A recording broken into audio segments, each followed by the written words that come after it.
That's right, and we're back. Barbertime all the time. What's Smoking Show? Introducing our host, Dr. Strange and OG Grandmaster Kush B.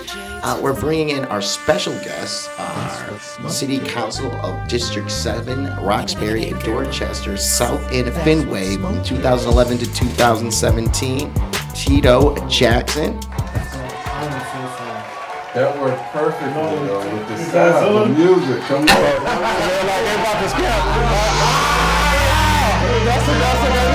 You should let that rock. I could have taken a WWF belt and just came up in here, man. Oh, man.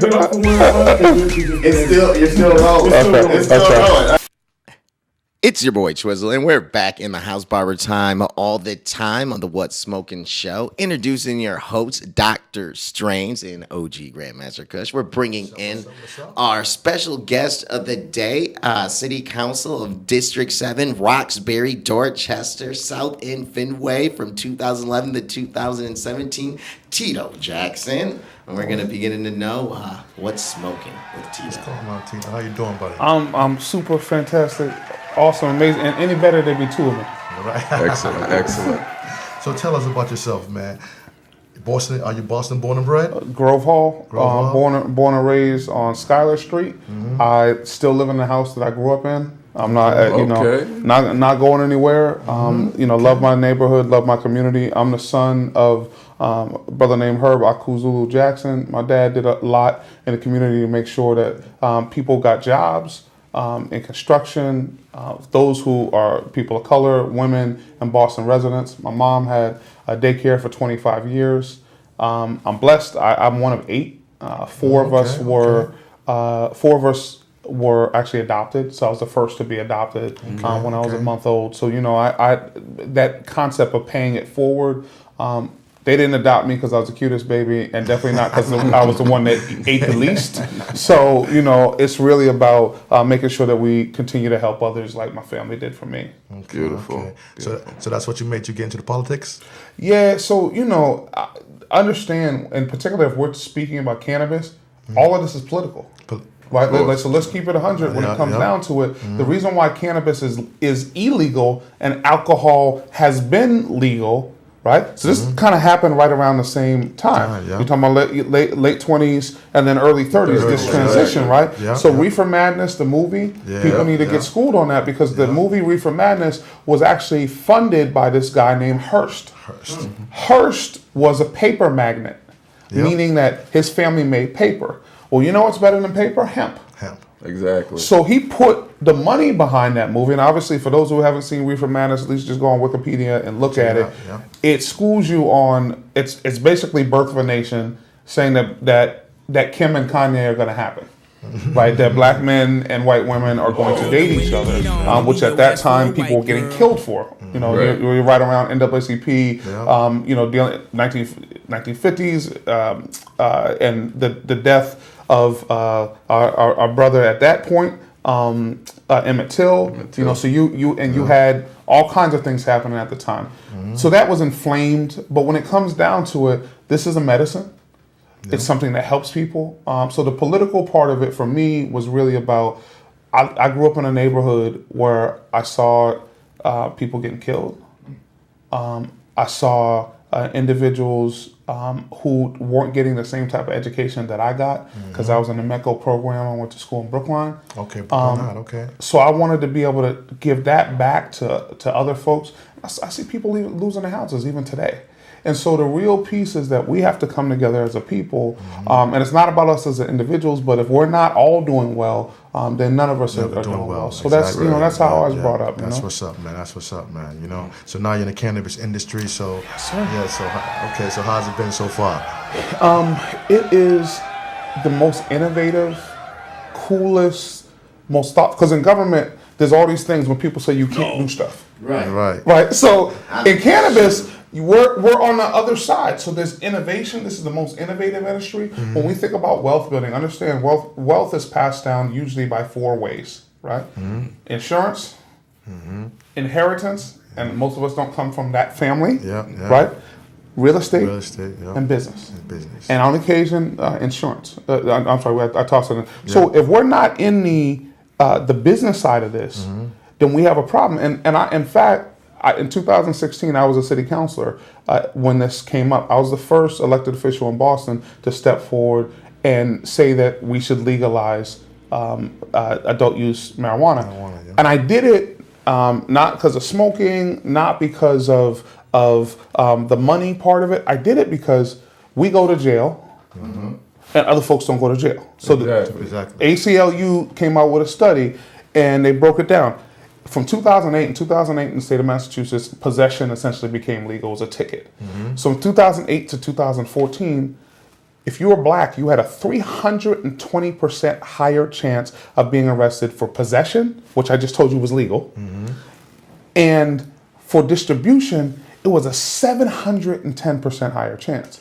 The interesting thing about cannabis is that everyone uses cannabis at the same rate across race, right? Meth, more folk on one side use meth. Crack, more folk on one side. But for marijuana, it's everybody in the middle, right? So we all, and if we were to bet, there are individuals who have more money who actually use more. And probably of higher quality when it comes down to it. So that was unfair, and so that's what made me step up for that. So I did it not in the Boston Globe, not in the Boston Herald, but I stepped forward in the Boston Business Journal because I also realized it was going to be industry, and I announced that on 4/20/2016. I'm sorry. Go right ahead. Sorry. So what would you say is the biggest hurdle for getting the dispensary and the medical and recreational locations in our communities? So there's two pieces. So one, the regulatory environment means that it's very expensive. And so you have to be able to raise the money. And so by expensive, when people ask what that means, that's about $1 million to open a retail store. One location. One location. That's not talking about a grow, which is way more expensive. The cultivation component, because understand, this is in your basement, right? So if you have thousands of plants, what those plants are going to do in terms of heating up a building, in terms of HVAC, in terms of making sure your neighbors aren't smelling smelling all the stuff that's growing. So that's not it. So what I'm talking about, and so what I did is I was able to, I've actually purchased a company. I acquired a medical license, and I'm just waiting for the state of Massachusetts to bless that acquisition. So Verdant is a medical license. So that's a vertically integrated license. So that means we have to grow, right? We have license for, actually pre-approved license. We have to make sure that we get a location, but for 3 dispensaries and 1 manufacturing facility. But the problem, and so I was able to acquire the funds needed to open mine, but that wasn't enough for me because you know where I come from. So what I said to friends of mine who run a company called Tilt Holdings, I said to them, I said, guys, we should be partnering with people of color throughout the state of Massachusetts who have these economic empowerment certificates, people trying to get in the industry who are never going to have that $1 million. So we came up with this program called TIP, the Tilt Inclusion Program. So now this company just went public, right? So they just went public in November. And by public, what I mean, that means they're now traded on a stock exchange. They're traded on a Canadian stock exchange. So show me another, and I'm proud of what they're doing. Show me another company that just went public that's putting money into businesses owned by Black and brown people, and I will gift you whatever your favorite is, right? So I got you covered. I love those words. See, that's what your partner. She said. You heard her say gift. You know what I'm saying? That's what's up, man. Oh, that's beautiful, man. 'Cause, like, we definitely need people like yourself to help us who got EEE licenses to get up into this business, man. 'Cause like I said, we've been disenfranchised for so long, man. We need to get in where we can fit in, man. You know. Well, definitely. And the real piece is this: the other component here is if people of color don't get in this, it's doubly harmful, right? Before 4 months ago, we were the marketplace. I was going to ask about that a little bit. That's real. And may I even kind of just interject there because I'm curious if it leads up into my next question though. like growing up, I mean, just thinking about like your neighborhood dope man or your neighborhood dime bag, so there's like, I mean, think about how criminalized that vision is. Like, oh, a black dude with a starter jacket on and a backwards cap with dime bags, he's a drug dealer, he's a criminal, you know what I'm saying? Or, you know, you're sitting there in your high school parking lot smoking your joint for the first time, and then next thing you know, you can't go to college because you get like, because you can end up getting arrested for experimenting with natural. Right, so no funding. No funding. And so, one of my questions too is, like, what makes like a drug a drug? Like, what makes a drug a drug? What makes a drug bad? So can I tell you something? Politics. Exactly. So understand, Schedule 1 drugs, people name how this works. Schedule 1, so the FDA and the DEA, actually, so doctors have what you refer to as a DEA number. So each physician has a DEA number. This looks at their prescribing habits. And the FDA determines what schedule a drug is. So Schedule 1, which means they say it has no medical value, right? Schedule 1 is, interestingly, it is heroin, right? Cocaine. Crack cocaine. Crack cocaine.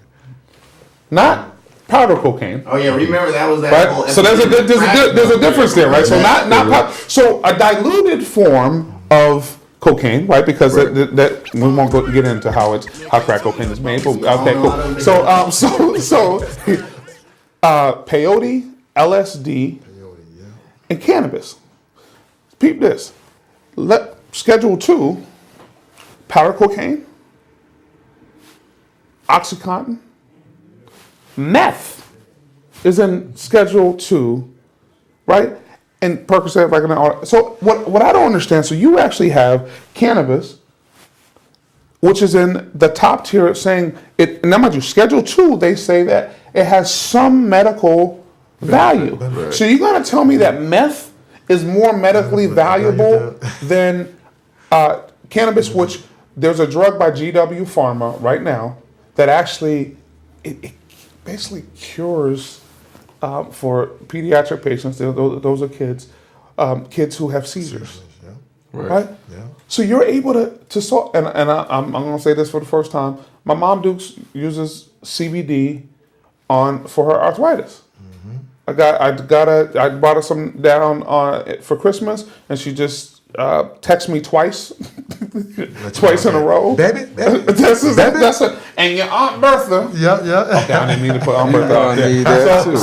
So we have that. But to your point about this is a political piece. Why we have to be involved in politics, and Ayanna Pressley, Congresswoman, who's just testifying this week at the Banking Committee, AOC, Alexandria Ocasio-Cortez, we got to be woke when it comes to this. Exactly. What happened is, we know under this Clinton administration, 50 grams of crack cocaine gave you 5-year mandatory sentence, and 5 kilos of powder cocaine gave you the same 5-year mandatory sentence. It's politics that determines it, not science. And that's always what pushed it.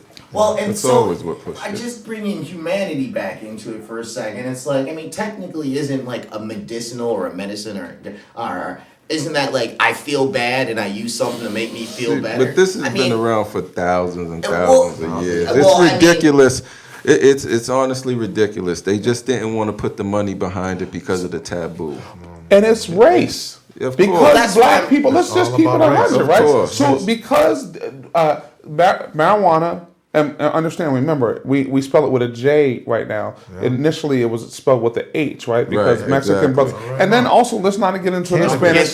They don't know but the word cannabis and marijuana. You know what I'm saying? So that's another, man. Oh man. Right. And then understand. So you have people who are coming over from Mexico. Now it's debatable where Mexico is, right? Spanish American War. So like we have if you could say California, Arizona, whatever. So folk were coming over at that point, and they were using. understand the real issue now is to make sure that those people who are locked up don't get locked out of this industry. And my main push right now is to make sure that happens. So what I'm doing is I want to bring capital, consulting, and the legal components of this to the table to help to make sure that it's not only the big guys who are opening, that people from our neighborhoods and communities get. Can I get just while we're getting to the end of the segment? I like I said, I know so many dudes, some of my homeboys and just best friends that know how to, everything about the industry and stuff. And they've had to go to spend time in jail. They've had to just face criminalization factors. What's the first step? And some of these guys know more about the industry than all these little fancy boutique shops that pop up that are all in the suburbs and stuff that are making the money. Why can't, what's the first step? So first step is in my goals to the state of Massachusetts, I'm hiring 20% of people with the Corey. Okay. So first step is to make sure that those brothers and sisters can eat. Okay. Right. So that's the first. That's the first thing. They've been eating off it up now. Yeah. So now because if they're not, this is the piece that we need to watch out. If you look at the numbers from Colorado, 2-3 years out, there was a 30 to 50% increase in arrests of people of color for marijuana sales. Why did that happen? That doesn't make sense, right? So in a place that it's legal, now they're arresting people. Well, if we don't own, that means we're not hiring folks, right? So in the definition of failure to me is Denver. 750 stores, uno, that is owned by a black person, right? Uno. And the brother is a couple. The brother's from Boston, right? So what I would say to you is this, and I know we're wrapping up. I want to appreciate you fellas. I want to work with you. We have to lift as we climb. And so for me, my commitment is to making sure that we open the doors of economic opportunity for our people. That solves, if we can get 25, 30 these stores, you're making 30 people, or 30 to 50 people will work in each one of these stores. One of them, yes. We can literally change the face of violence, wealth, all of those things with this beautiful plant that is God gave to us. That's what I'm talking about. God's gift. So that all works for me. I would love to come back and kick it with y'all, but I also want to make sure that we individually build, and that you guys have been doing this for a while. I want to learn from you. I want to build with you. And again, we need to lift each other up and ensure that we have each other's back. Well, there you guys have it. City Council, Tito Jackson, exclusive interview. I do have to say former, because I don't want to say I was a city councilor with the cannabis company in. Okay, cool. I just want to put that out.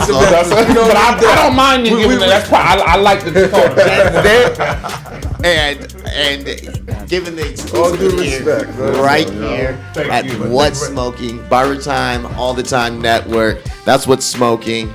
We're wrapping up here. I want to thank you very much. Definitely got to keep in touch. Nice to meet you, man.